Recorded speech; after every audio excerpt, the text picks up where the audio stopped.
Hiya, Margie. Well, it's about time you showed up. What took you so long? Oh, I had a little business with the government. Okay, so I had to stop by the unemployment office and pick up my check. Your last one, Freddie. I've got it all figured out. You'll never have to go there again. But, Margie... We've got to rehearse it before Dad gets home. Rehearse? What are you talking about? Here, I've got it all written out for you. Now read it as though you meant it. Mr. Albright, I want a job in your office, and this time I won't take no for an answer. You mean that... The minute he comes through that door. But first we'll run through it a couple of times. Now, I'll pretend I'm Dad just getting home from the office. You ready? Ready. What? You here again? Mr. Albright, I want a job in your office, and this time I won't take no... Margie, I can't do it. He'll kill me right on the spot. Sometimes I think my father's right. You just don't have any get up and go. Heck, I haven't. Every time your father walks in, I get up and go. Okay, now let's try it again. And this time, put some life into it. Shove me down in the chair. Raise your voice. Any questions? Just one. What? Can't we forget it? All right, Mr. Albright, go on out and come in again. You ready? Ready. What? You here again? I want a job in your office, and I won't take no for an answer. Wilson, I warn you. I said shut up. Wonderful, Freddie, wonderful. Gee, I guess I can be forceful. He'll really be impressed. I'll even lay it on heavier than that. Looks like you got something unhappy on your mind, Mr. Albright. Charlie, I've been through the mill today. Contracts. A big deal with a company called Consolidated Mica. What a bunch of chiselers.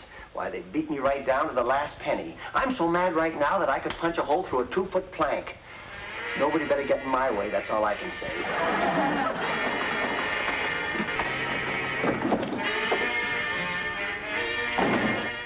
Here he comes. Get ready.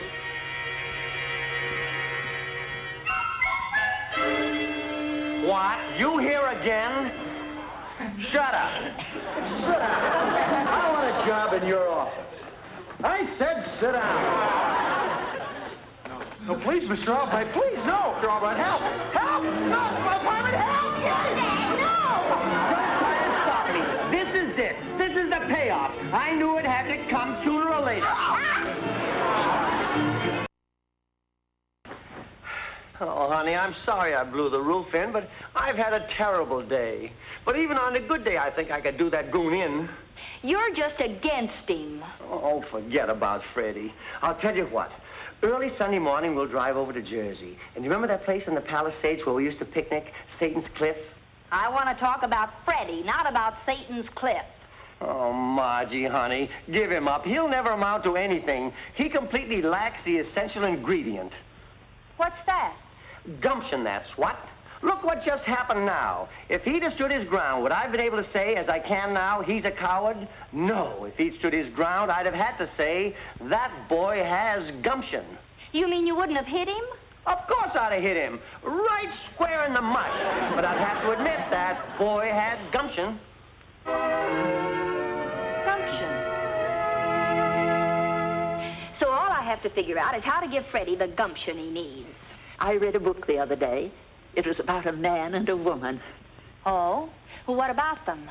In the first 10 pages, they kissed 20 times. What's that got to do with gumption? Nothing. But I just can't get it off my mind. I put it on my library shelf under M for mule. I got such a kick out of it. Please, Mrs. Odette, think about Freddie. Oh, well, now what was that old story? Oh, yes. about a man who was a coward. And one day a friend gave him a vest and told him it was bulletproof. Again, I ask, what's that got to do with gumption? The vest wasn't bulletproof, but the man felt secure and shot it out with a whole bunch of gangsters. In other words, what Freddie needs is a certain feeling of security. Yeah. If Freddie felt secure, he wouldn't be afraid to hold the phone. Got an idea? Boy, will this give him gumption. A couple of years ago, Freddie's aunt left him 100 acres of desert land in Arizona. Now, suppose something valuable were discovered on it. How could it? That land is so worthless. The jackrabbits only stay there because of the Jill rabbits. I'll need a box of earth and some phony stationery. I'll get it printed up first thing in the morning. And by tomorrow afternoon, Freddie Wilson will be the gumptionest boy you've ever seen. I'll see you later.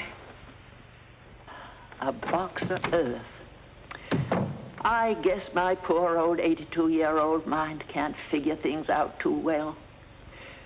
Oh, to be young and only 80 again.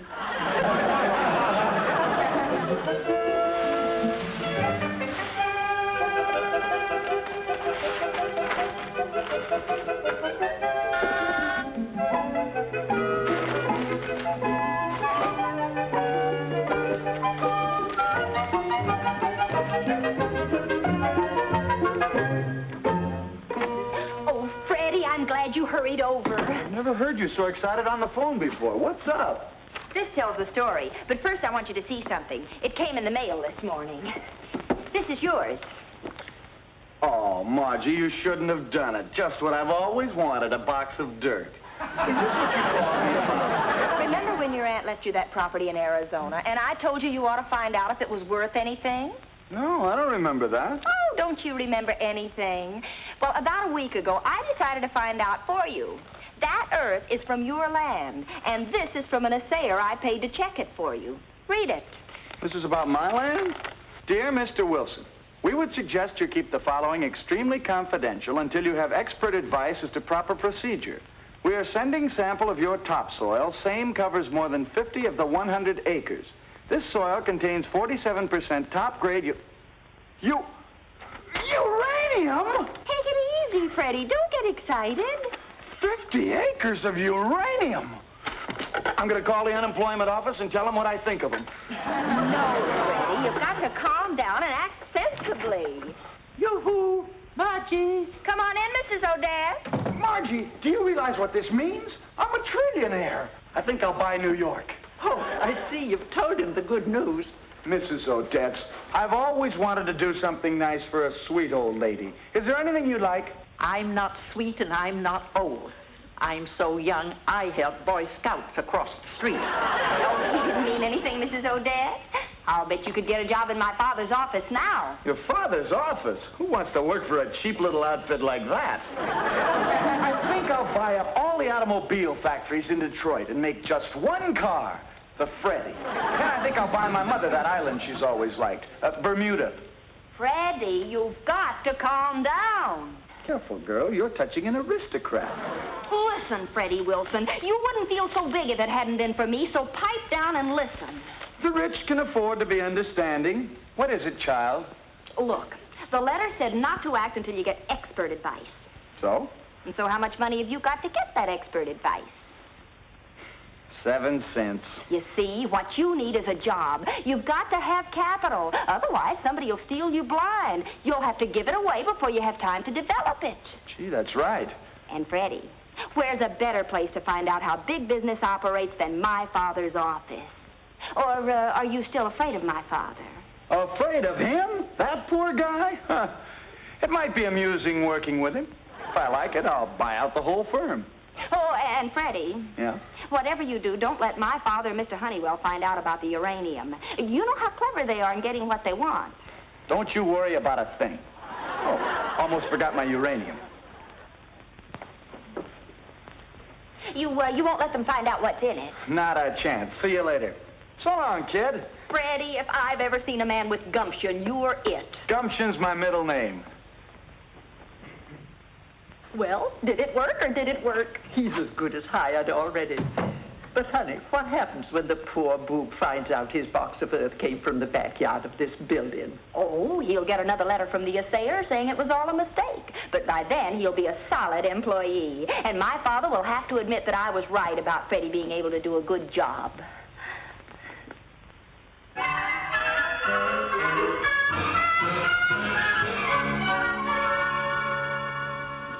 my boy. Oh, thanks, Mr. Honeywell. I've already told Ed Whitlock that we're all set on this end for the consolidated mica deal. Fine. You've done a good job. You've worked hard. I'll be in my office.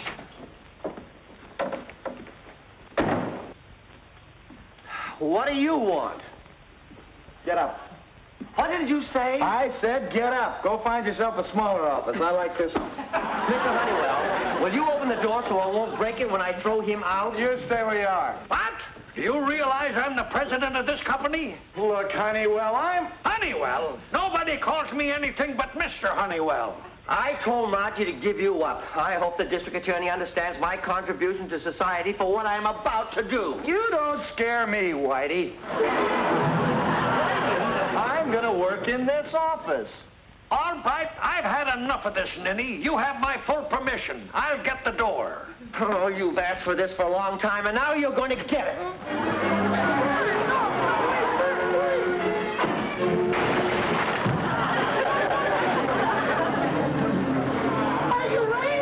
My uranium, it's spilled all over. Uranium? Did he say uranium? My uranium. Here, this will explain.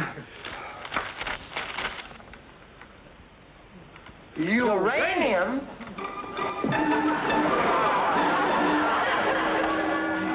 All right, don't waste a grain of it. You wanted a job with us, son? You don't want me. Oh, now, whatever gave you that impression? You only like me now because I have 50 acres of uranium.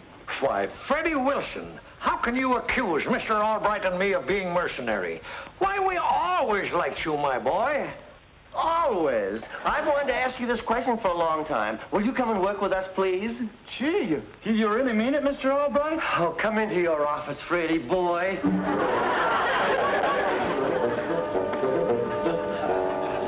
Oh, sit down, Freddie lad. And as you said, I'll take a smaller office.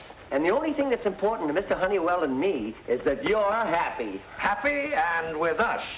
All right, that consolidated deal, we'll need that money. Oh, Betty. Yes? Betty, call Ed Whitlock in Philadelphia and tell him to hold off on that consolidated mica deal. Then phone the airlines and get 3 tickets for the nearest airport to Prescott, Arizona. Yeah.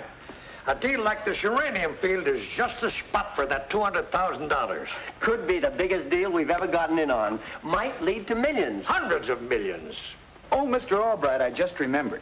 I guess I kind of slipped up. I hope you won't give me away. Give you away on what, Freddie, my lad? It isn't too important, but I wouldn't want Margie to get sore. Margie? What's Margie got to do with this? Well, it's nothing, really, but I wouldn't want her to find out about it. You see, she didn't want me to tell you fellas. Understand, George? Vern? Freddie, did Margie have anything to do with this uranium discovery? Did she? Oh, boy, everything. Well, she wrote to the assayer. She got the package in my name. She advised me how to come down here and get this job so I'd have more money to get a better deal. Margie did everything. What do you think? I'm afraid to think at this point. As Margie says, now I've got gumption. Gumption? Is that the word she used? That's the very word, gumption. I'll tell you what, Freddie. I want you to take your first day with the firm off. Now, here's some money. Go someplace. Have a good time. But don't tell Margie that you told us anything about the uranium, and we won't tell her either. Vern, you've just made yourself a deal. See you tomorrow, George. Wait a minute. We'll keep that here in the safe. Oh, yeah, that's a good idea. See you later, fellas. So long, Freddie.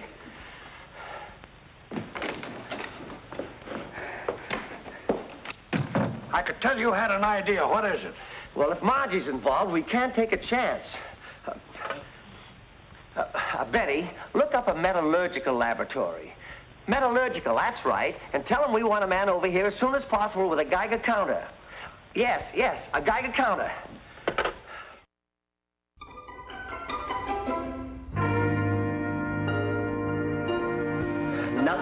Isn't radioactive at all? Sorry, gentlemen. Say, where did you ever get the idea that this stuff was hot? Well, we read a report from an assayer in Arizona. Yes, Betty? Thanks, Betty. Just as I expected, there's no such assayer's office. It's a pure, unadulterated phony all the way through. All right, you've got to do something about that daughter of yours. All I said was just one word, gumption. Hello? Put him on. Hello, Ed? You what? No, Ed. Put the money back in Consolidated Mica. Is there still time? Oh, wonderful. Do it right away. I'll explain later. But get that Consolidated Mica deal. We could have shot $200,000 away, and all on account of Margie. Oh, what am I going to do with that girl? Wait. Could you rig up one of these Geiger counters so that it would click anytime you wanted to? Why, yes, I suppose so, but... What's on your mind, Albright? Tonight, Mr. Honeywell, my little Margie is going to learn the lesson of her life. Dad? It sure is. You sure sound happy. Why shouldn't I be? I'm flying to Arizona the first thing tomorrow morning. Arizona? Arizona, big deal. And you'll never guess who our newest employee is. Freddie Wilson. He didn't mean to tell us, but he dropped his box of ore and, well, I can't tell you any more about it. I promised I wouldn't. Dad, you're flying to Arizona because of that? I'm not only flying to Arizona, but we pulled $200,000 out of a surefire deal to put in this thing that Freddie's concerned with. $200,000. Dad, I've got to tell you something. That earth isn't from Arizona. It's local dirt. I dug it myself from the backyard of this building. You what? Well, I was only trying to give Freddie some gumption.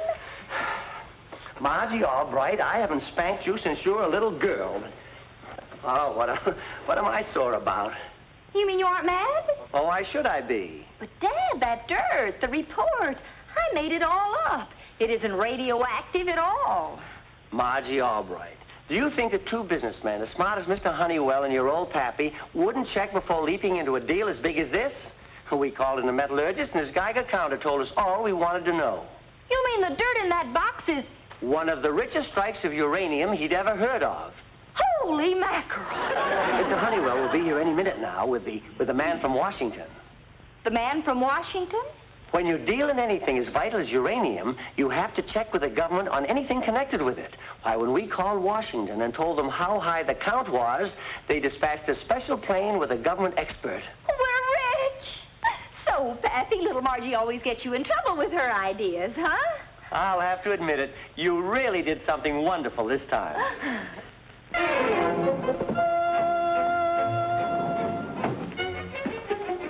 Sure you got everything straight? I think so. My little Geiger counter is about to play the gag of the year on Mr. Albright's daughter. I guess you know what to do. Don't you worry, Mr. Honeywell. I'll make it look good. Come in. It's probably Mr. Honeywell, the man from Washington. Oh, wait, Dad. Naturally, I'll expect to be president of the company, but you and Mr. Honeywell can be vice president. Okay, baby. Hi, Vern. Hiya, Margie. This is Professor Wessler from Washington. How do you do, sir? How do you do? Hi, Professor. I'm Mr. Albright's daughter. I made the discovery. Well, if what Mr. Honeywell tells me is true, you're to be congratulated. Say, that must be hot ore. My counter is clicking already. Where is it? It isn't here. It's in our safe at the office. Well, if it isn't here, what's my counter picking up? It's coming from you. Why would it come from me? Good heavens. What's the matter? Something wrong? Stand back from there. Well, what's wrong with me? Did you say you made the discovery? I dug it up with my hands. You shouldn't have done that. You've got uranium poisoning. Uranium poisoning? Well, what does that mean? That means that you'll have to be taken to the government experimental hospital in Washington. They'll put you in a lead-walled room to protect others. Until... Until what? Until the end. My baby. My poor baby. That means you'll never be able to touch her again. Oh, Dad! Dad! I'll get it. I had so little time to talk with my friend. Margie, I've been sitting here trying to figure out what kind of a gag was Mr. Honeywell and that other man talking about playing on you a few minutes ago. You must have the wrong number. Oh, I see. You weren't onto the gag, but you are now. Oh. Oh, my baby, my poor baby. Don't touch her. I'll call Washington and arrange everything. I'll go and say goodbye to Mrs. Odette.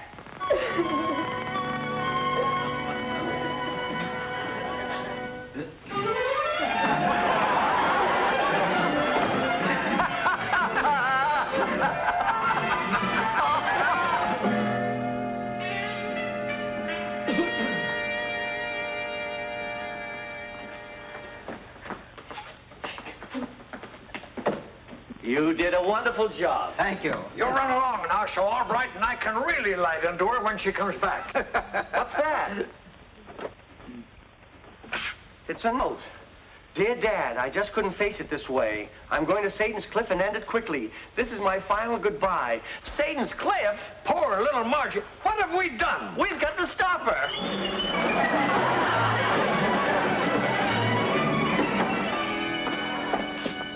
And now a little bonus for them.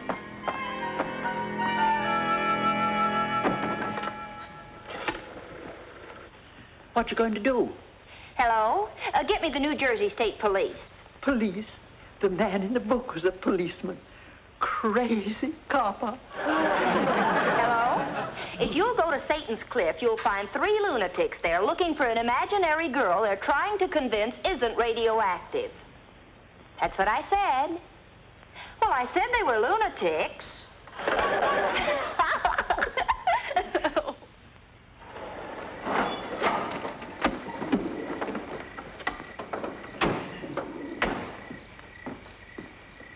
I think the girl on the phone was the lunatic. Margie! Yeah. Margie! Miss Albright, you're not radioactive. The girl wasn't wrong. We better get him. Now, wait a second. The poor guys aren't to blame. Let me handle this. In a case like this, a little psychology helps a lot. Now, come on. She only knew she isn't radioactive. Poor Margie. Poor little thing. Fellas, Oh, thank goodness, the police. Maybe it's not too late. Maybe you can stop her. the radioactive girl. Yes, only she isn't radioactive. We just made her think she was.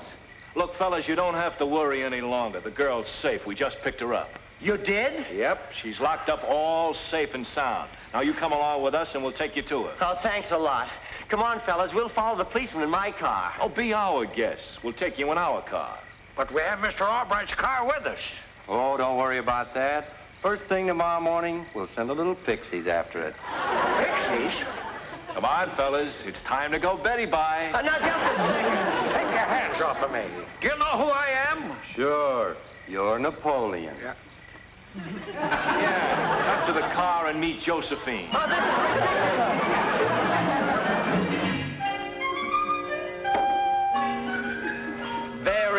is very funny indeed. Well, they only kept you overnight. Now, you listen to me, young lady. If you ever do a thing like that again, Margie Albright. Morning, Margie, my girl. I told my tailor about my good luck, and he gave it to me on 100% credit. Did you tell the kid here about our little merger, Vern? Get out of here. But, Vern. Get out. But, Vern, you, me, George, my uranium. Go, Freddie, go on. Practically the richest man in the world, and he still throws me out. This place confuses me. It really does.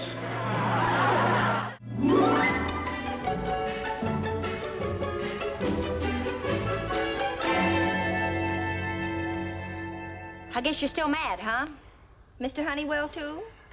Good. Maybe this time you learn not to play tricks on little Margie. You started it. You sold that bubble-brained Freddie a crazy bill of goods and... Okay, I guess we did ask for it. Well, that's my little Margie for you.